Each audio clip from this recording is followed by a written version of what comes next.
पड़ोसी के अंतिम संस्कार में शामिल होने गए 5 युवक नौका विहार करते समय नदी में गिर गए।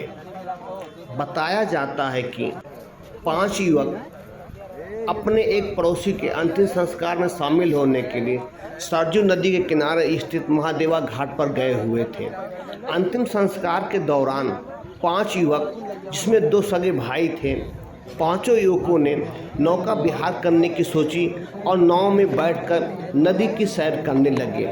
बीच धारा में पहुंचते ही नदी में नाव पलट गया, जिससे पांचों युवक डूबने लगे।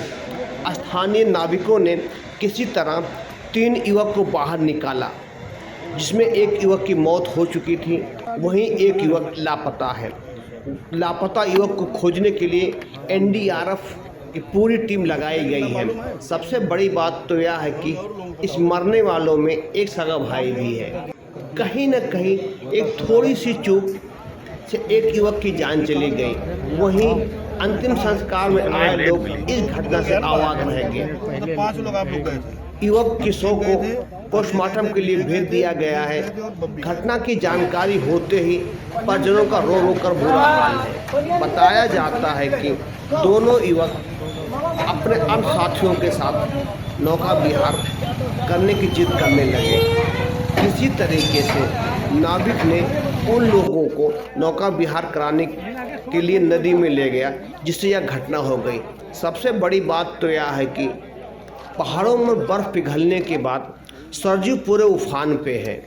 कहीं न कहीं थोड़ी सी लापरवाही लोगों के लिए जानलेवा साबित हो रही है, लेकिन लोग हैं कि नौका विहार करने से बाज नहीं आ रहे हैं। बताइएगा सर यहाँ दुर्घटना के बारे में। आज दिनांक 14/6/25 को लगभग 11:30 बजे सूचना मिली कि महादेवा घाट पर श्री राम नेवल जी की अंत्येष्टि पर कुछ लोग आए हुए थे अंत्येष्टि के लिए।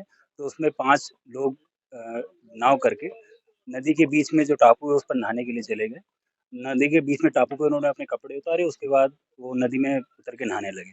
तो उन्हें गहराई का अंदाजा नहीं हुआ और रास्ते बीच में जब गहरा पानी था उसमें वो डूबने लगे। तो तत्काल जो मौके पर त्रिभुवन माझी थे, उन्होंने तत्काल जाके 2 लोगों को, ब्रजेश को और बब्बी को बचा लिया और अभिषेक नामक व्यक्ति की बॉडी रिकवर कर ली। उसके पश्चात माझे की मदद से ही ढूंढवाया गया तो विजय की बॉडी मिल गई है और अजय की बॉडी अभी नहीं मिली है। एसडीआरएफ टीम को अयोध्या से बुलाया गया है और शाम तक मिलने की उम्मीद है।